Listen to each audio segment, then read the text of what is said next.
So here we are again. 5 minutes on this whole BlackRock thing. I get asked quite a few questions about things like this, so I'm going to just spit out a response. It's inevitable that institutions are going to join crypto. It's it's it's just one of those things. It's not going anywhere. There's a lot of money in it. It's over $1 trillion market. If you think about the gold market, it's only 6 or 7 trillion, and the crypto markets at their peak were only with like half of gold spot value. So there's a lot of money floating around in crypto. It's taken a pasting, which is to be expected because, you know, regardless of what the US says, we're pretty much in recession. We can change the definition all we want, but I'm pretty sure 2 consecutive quarters means a recession. Let's not get into that debate because it's just pointless. Um, so it's coming. And also, they have this responsibility to interest, I suppose. So all of these asset managers like BlackRock that have got trillions of assets under management, their customers will go elsewhere if they want exposure to something that they don't provide, so they're going to have to provide it. That's just fundamentals. The same as banks offering crypto. Again, if they don't offer to, if they don't start to offer certainly their institutional clients access to a market that is increasing in value, then they're going to lose clients because those clients are going to go to somewhere where who does offer these services. And it's been the same with this whole banking revolution. You know, Barclays, they're losing personal customers. They don't care. They're an investment bank. Um, and they don't really do many mortgages anymore. They still provide some, and they do provide some business lending and all the rest of it.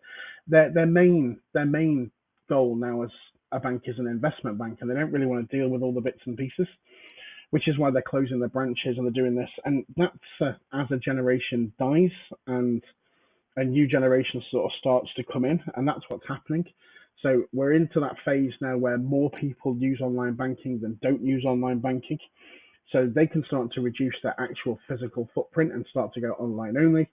But they're losing to competitors that are what we call the neo banks, or because they're all moving forward.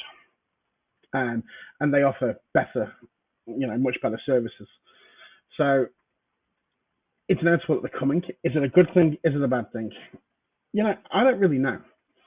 So there's a lot of positives to access to liquidity and all the rest of it that comes with an asset under management. There's also a problem of rehypothecation, which is where assets are lent out, and we've found certainly during this cycle now, the problem when you've got a lot of leverage in crypto is there is this domino effect where when a big one starts to fall, it starts to wipe out an awful lot with them. So we've had an awful lot of the crypto lending firms in a lot of trouble over the last 3 to 6 months because of Celsius and sort of 3 a.m. and all of those things, which it is what it is.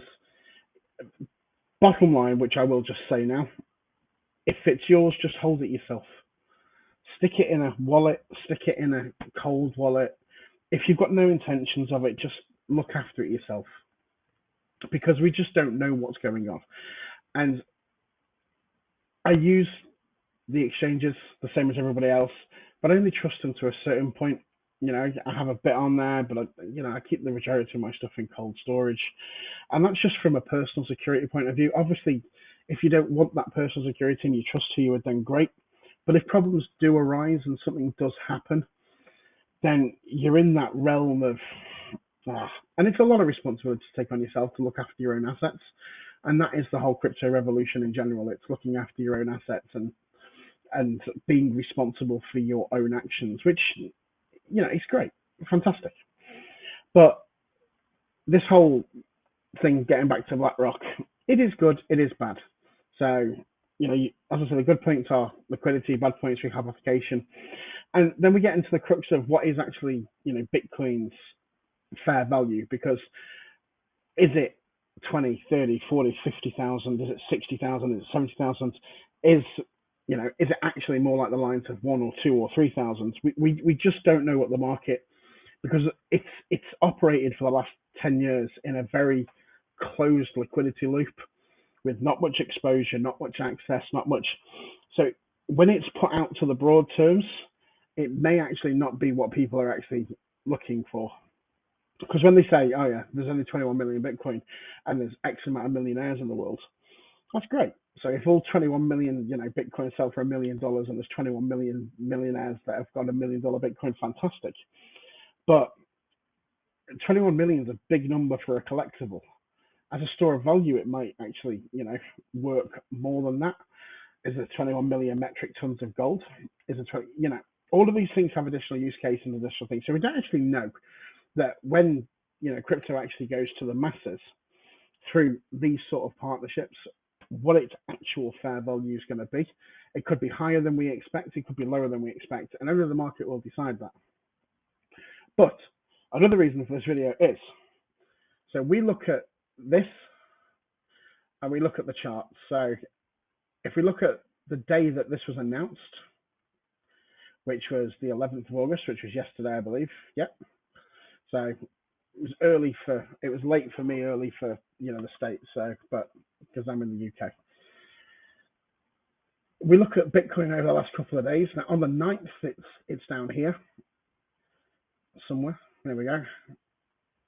And then it just has this massive surge. But this is before the Blackrock news breaks, and the Blackrock news breaks around about sort of like here. So you're already late to the party here.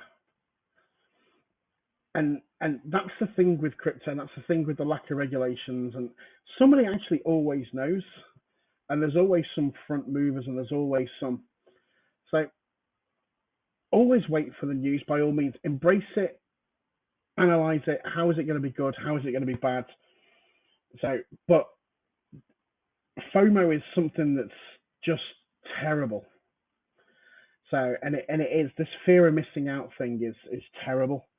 So it works both ways. So the same as the hodl concept, it works both ways. But please, please, please, just be careful investing on news. So I'm going to go through the whole disclaimer. This is not investment advice. It's not me. But when you invest on news, generally speaking, you're already too late. So just be careful about that. If you get an inside track and you're ahead of the game, then great. But if not, you're probably late already when the party comes. So stick to stick whatever you want to stick in it. Stick to that sort of philosophy. Look after it yourself. There's a lot of leverage in the market still, and I think there's a lot more pain to come with leveraging. So we still see sort of like at least one of the other platforms has closed in the last couple of days, and I still think there's going to be more to come as a repercussion of the last 3 months. So just be careful. It hasn't got access to that much liquidity yet, and it's still in its infancy. So if it's too good to be true, it's generally too good to be true. So just watch yourself. This is not financial advice. These are not anybody else's opinions but my own. So, but just keep an eye out. Blackrock, yeah, it's the start, I think, of what's coming. So there's a lot of stuff coming down the lines. Regulations will start to catch up over the next year or two. So I'll go into regulations a bit more because the UK is a little bit more forward thinking. But just be really careful. And I look forward to speaking to you next time. Take care. Bye.